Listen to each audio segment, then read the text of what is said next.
Alright, subscribers, welcome back to another episode of Science with Surbeck.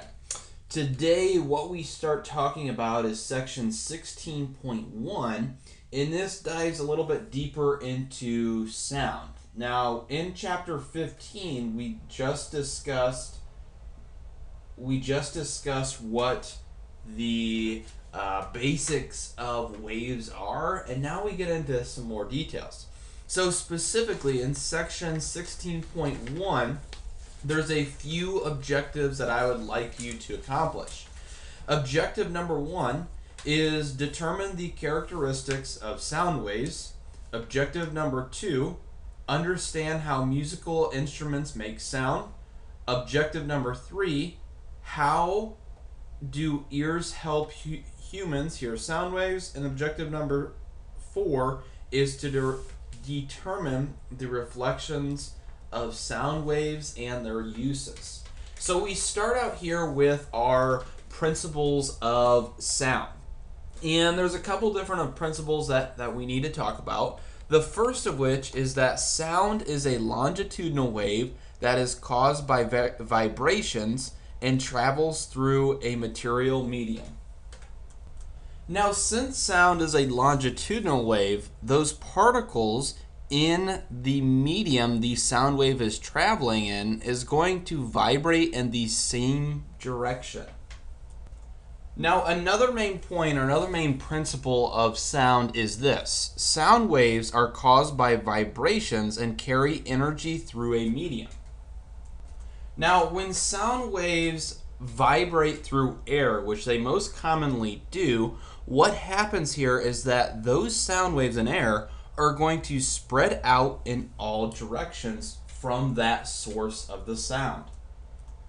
Now, the best way to understand the principles of sound is through an example. And our example is going to be just beating a drum, or the noise produced from a beating drum.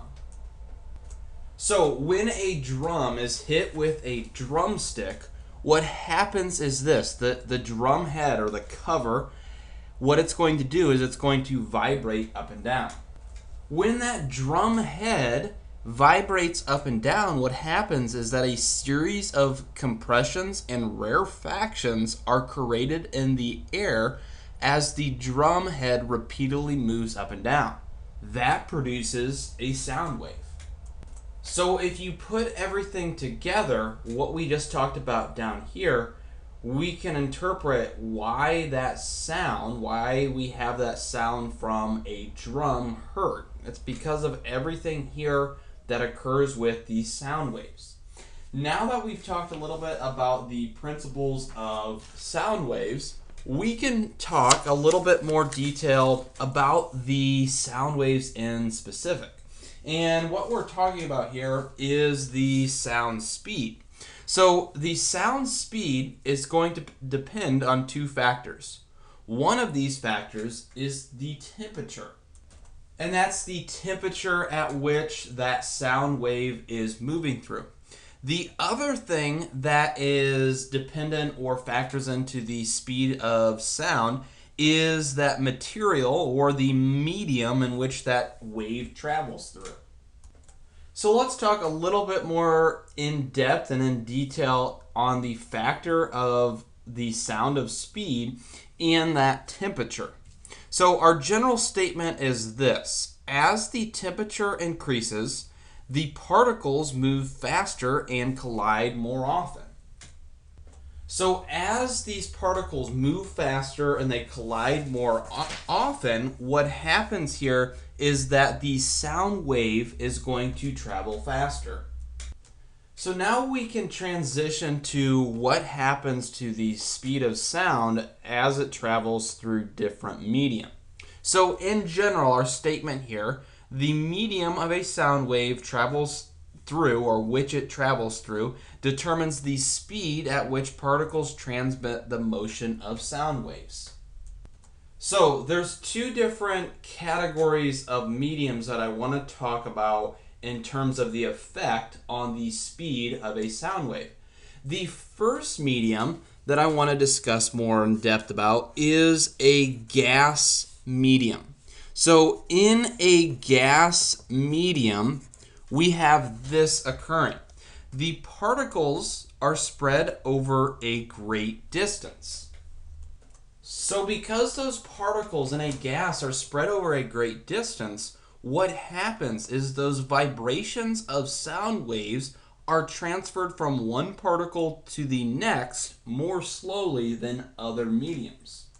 So the bottom line up front here, gas particles are farther apart. The vibrations of sound waves cannot get from one particle to the next as quick as in other mediums.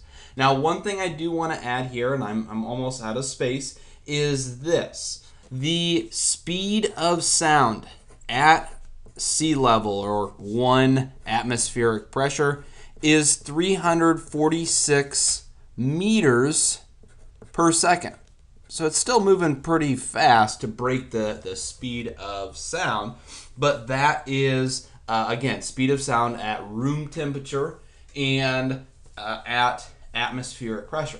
Now, the other medium that we need to talk about is liquid and solid particles.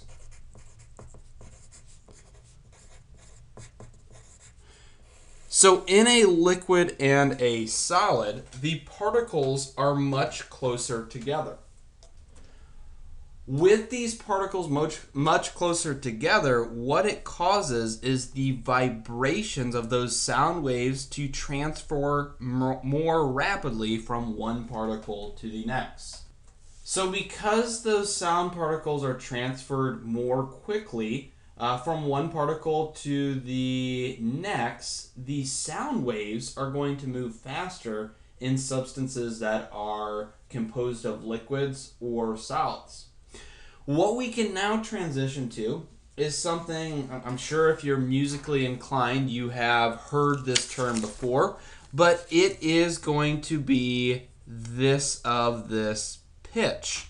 Now, our pitch in this case here is going to be defined as a measure of how high or low a sound is perceived to be depending on the frequency of the sound. So sounds that have high pitches are going to be produced by high frequencies or something that vibrates very quickly. So examples of things that produce high pitches is something like a string on a violin or the air in a flute as those instruments are played. So low pitches, on the other hand, are sounds that are produced by a low frequency or something that vibrates slowly. And so our examples, if we stick with our instrumental pattern, include things like a cello string or air in the tuba.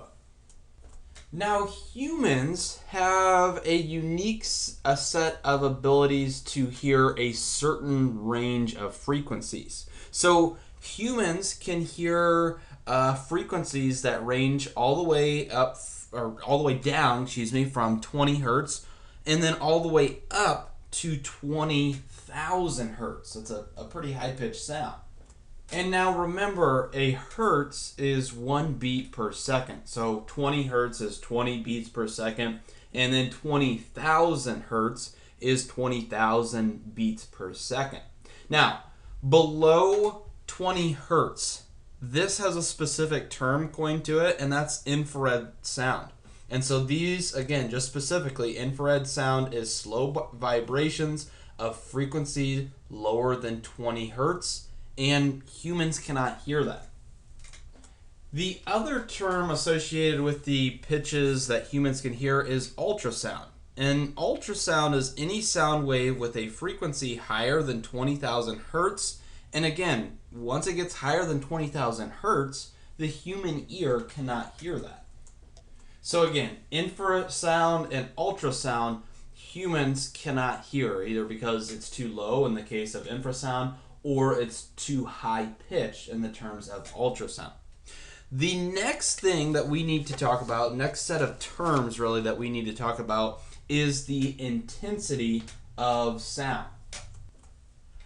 So the intensity of sound. What the intensity of sound is defined as is it's just the rate at which a sound wave transmits energy through a given medium. And this intensity is dependent upon two things. The first of which is the amplitude of the sound wave. The second factor that intensity is dependent upon is the distance from source of sound. So how far away are you from where that sound is occurring? Now, another point that I want to make on intensity is this. The loudness of a sound depends partly on the energy contained in the sound waves.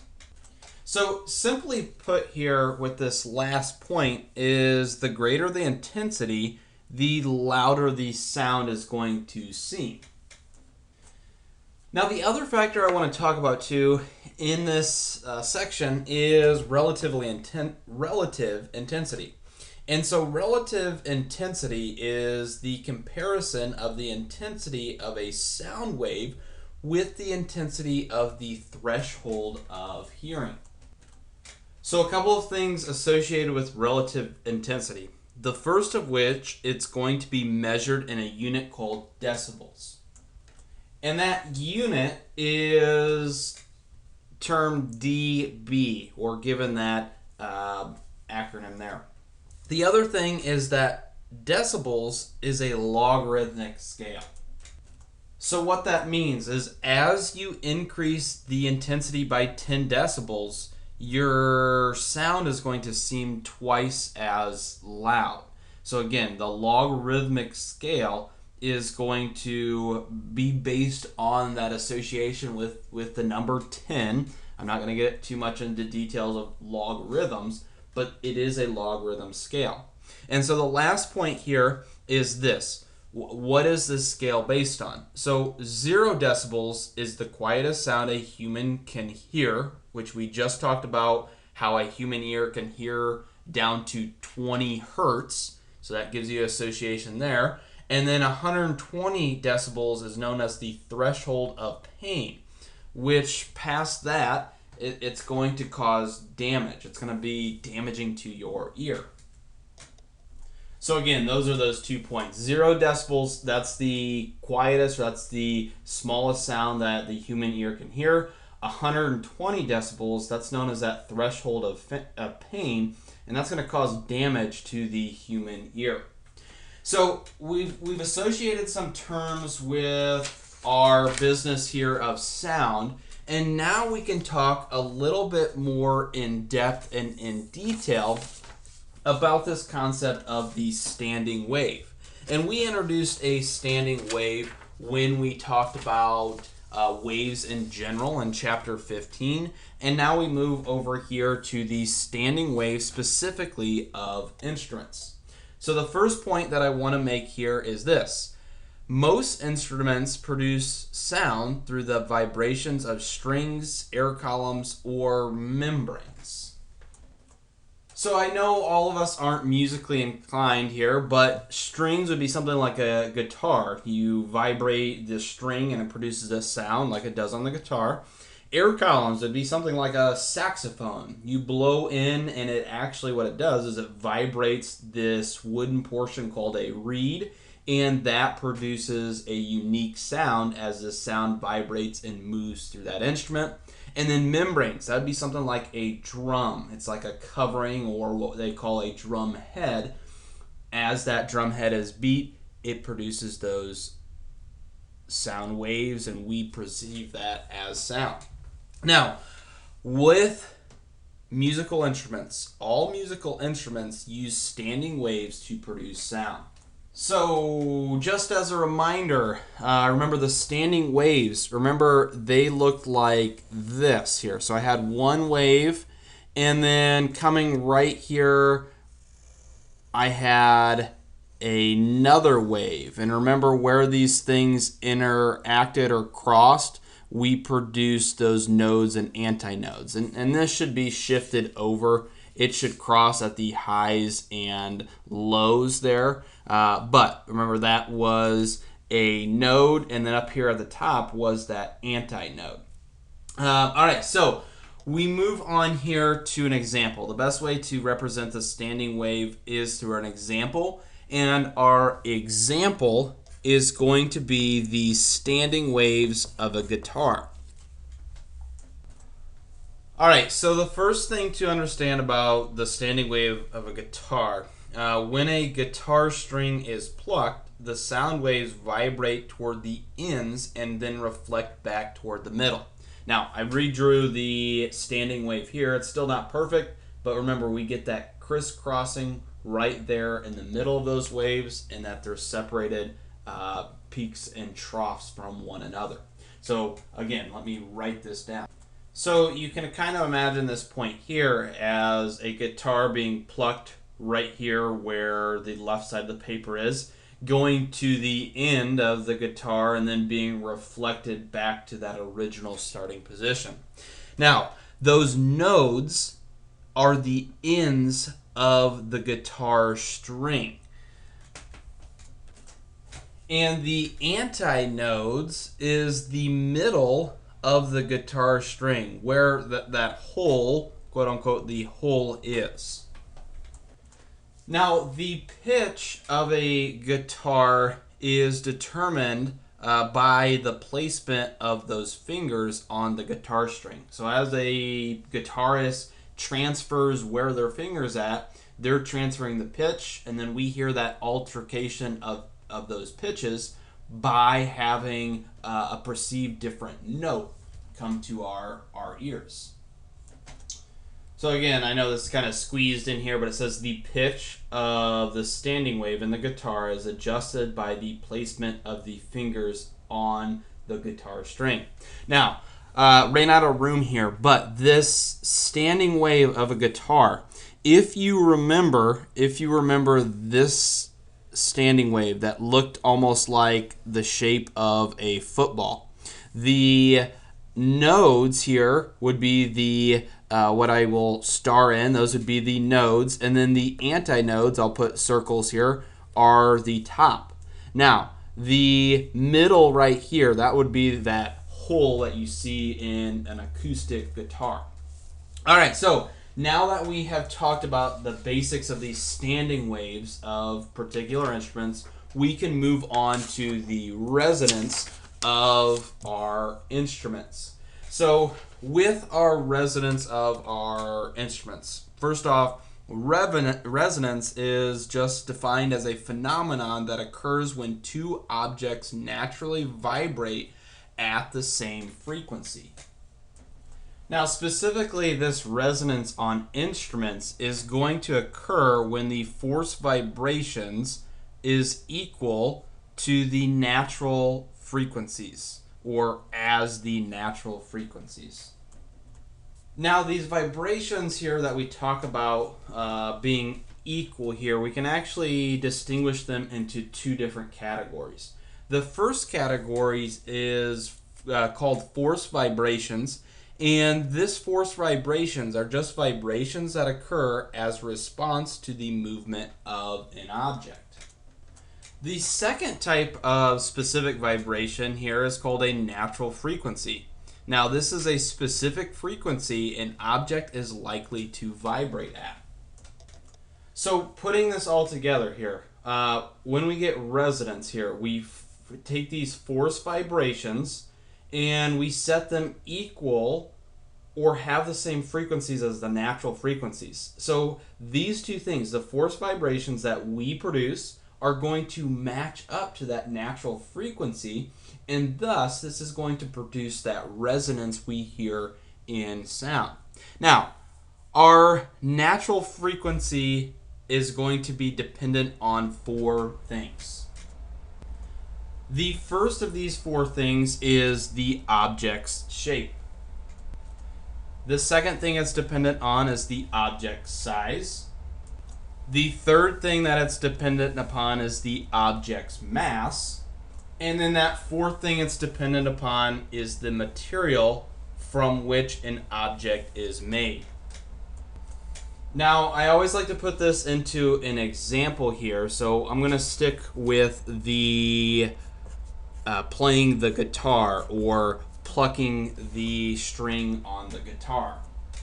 The force vibrations when we pluck the string on the guitar is us actually plucking or forcing those strings to move. And then those natural frequencies are the specific frequencies at which the guitar string is most likely to vibrate when it's forced to go through those vibrations. Again, that's squeezed in here, but the bottom statement says the specific frequency a guitar is likely to vibrate at is that natural frequency. Now what we can do, now that we know we have some terms associated with sound and we've talked about some other ideas associated with sound, we can look and we can focus specifically how us as humans are going to perceive that sound. So what we are going to do is we are going to talk about the human ear. And we're going to do this in a general pattern first, and then we're going to get to the specifics and talk a little bit about the anatomy of how that human ear works. So the first thing here is this. The human ear hears by having sound waves interrupted through sensitive organ known as ears. So again, these are sensitive organs, ears are, that allow humans to hear and interpret those sound waves. Now, humans' ears serve to sense vibrations in the air. They also serve to amplify vibrations in the air. And the final thing that they do is they transmit signals from sound waves in the air to the brain. Now, specifically, what the human ear does is it takes those sound waves that cause membranes in the air, or in sound waves, to vibrate. Now, this process that the ear does, which causes membranes to vibrate, is just the opposite process that occurs when a drum head uses to make sound. So specifically what I want to go over is it takes that sound wave and eventually has our brain interpret it as sound. So this right here, the difference between this page and the last is going to go over the specific details of how the human ear picks up that sound wave and how we eventually interpret it into our brain. Now, I have here, and I'll reference throughout this slide here, this page, is the picture of the human ear. And let's see if we can't get it to focus. But that is the picture of the human ear that we will reference throughout this. So the first step that the ear goes through to hear sound is this. These sound waves are going to travel through three regions of the ear: the outer, middle, and inner parts of the ear. And again, pretty self-explanatory if you look at the picture. Outer is that cupped portion on the outside of your head. And then the middle ear is obviously in the middle portion of the ear. And then the inner portion is very, very far inside. And that's eventually what's going to connect your ear organ to your brain. Now, we have here this point. Number one, the sound waves are going to travel through each of those three parts of the ear. Now, the first place that a sound wave is going to travel through in an ear is the fleshy part of the ear and into the outer ear and down to the ear canal, to the eardrum. So if we look at a picture here of that ear that I have, again, sound first gets picked up by the fleshy part of the ear, and then it's just going to travel down this pathway down to the ear canal and eventually over here to the eardrum. And so what happens after that is the sound's going to travel past the eardrum into 3 small bones. Now, those 3 small bones are called the hammer, anvil, and the stirrup. And the stirrup marks the end of the middle ear. So, to give you an idea of how sound has traveled in the ear, again, the sound's picked up by that fleshy part. It travels all the way down this ear canal, and that's all still the outer part. Then it hits this middle ear, and that's where you see we have the hammer, anvil, and stirrup, and those bones are going to vibrate via how that sound wave is impulsing. Now, at the stirrup here, that marks the end of the middle ear, and we can transfer to the inner ear.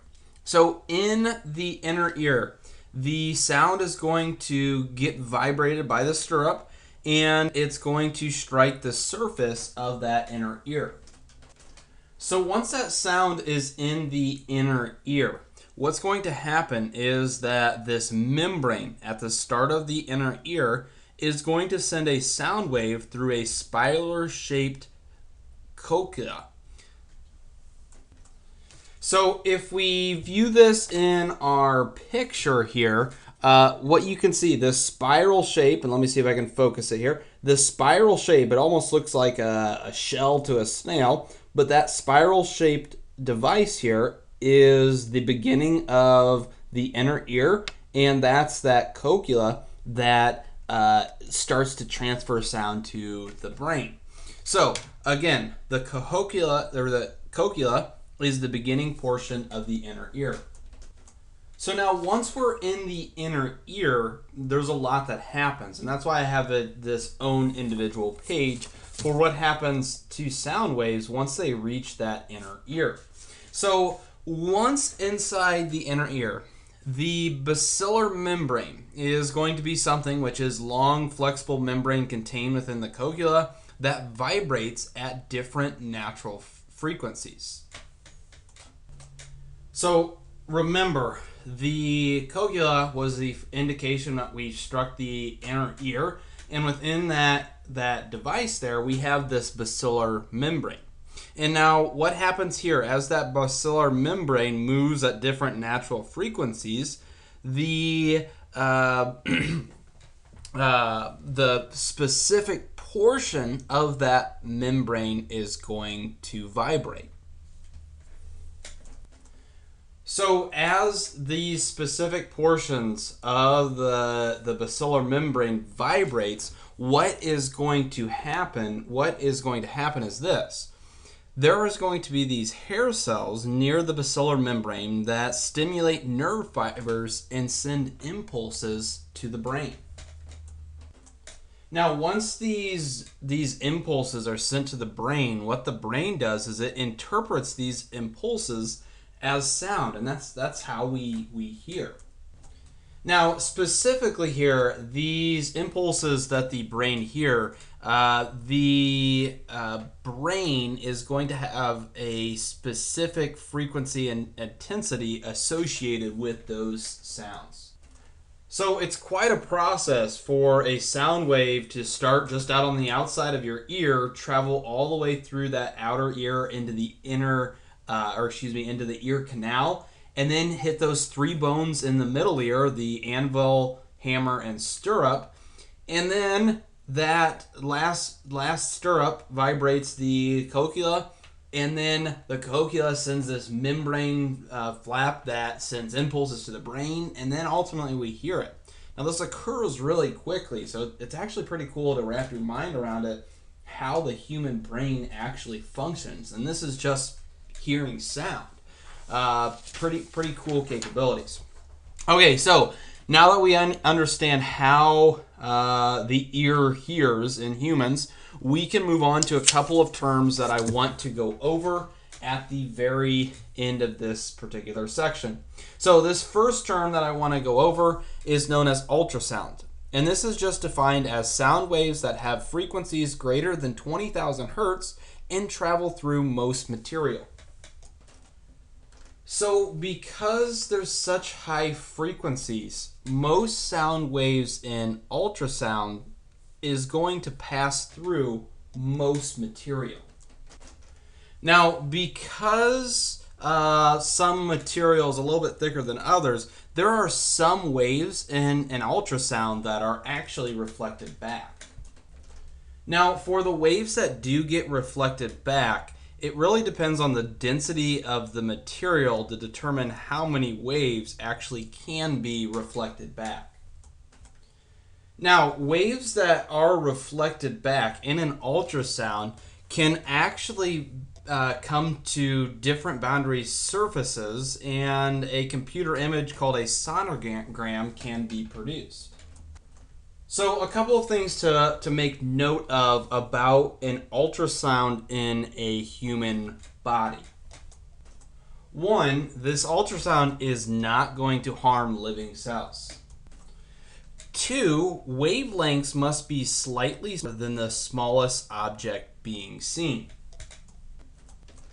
And then three, we have typical sonograms used on humans that are going to have frequencies of about 15 million hertz and wavelengths less than 1 millimeter.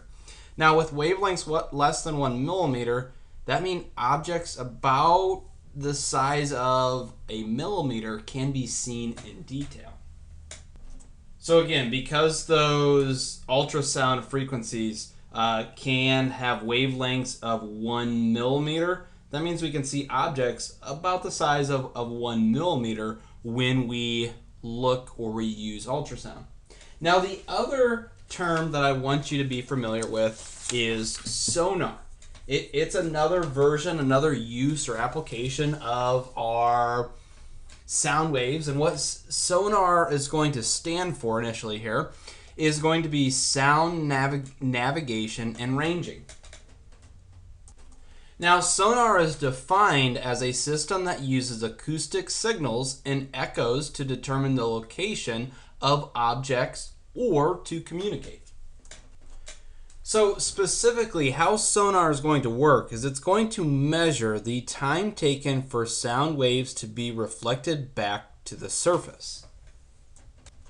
So the specific steps that sonar uses is as follows. Number one, it's going to send pulses of sound waves downward.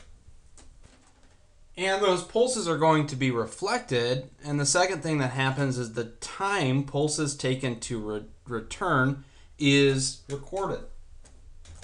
Now, the third thing that happens is that the distance can be calculated using the wave speed and time taken for the sound to return, but you have to remember that the time actually has to be divided by 2 because the sound pulse went down, hit an object, and then returned. So it took double the amount of time to actually get back to that sonar device. Now, the last thing here, with sonar, usually ultrasounds are going to work best for this process. Now, some uses of sonar. They include things such as mapping the ocean floor, or if you have one of those fish finders, if you've ever been out on a fishing boat, they're going to detect a fish's location from the surface. So again, those are those uses. They can map the ocean floor and they can find fish's locations from that surface via that fish finder. All right, this concludes section 16.1. I know it's been a little bit lengthier here. I hope you've enjoyed this video, and if you have, don't be afraid to subscribe.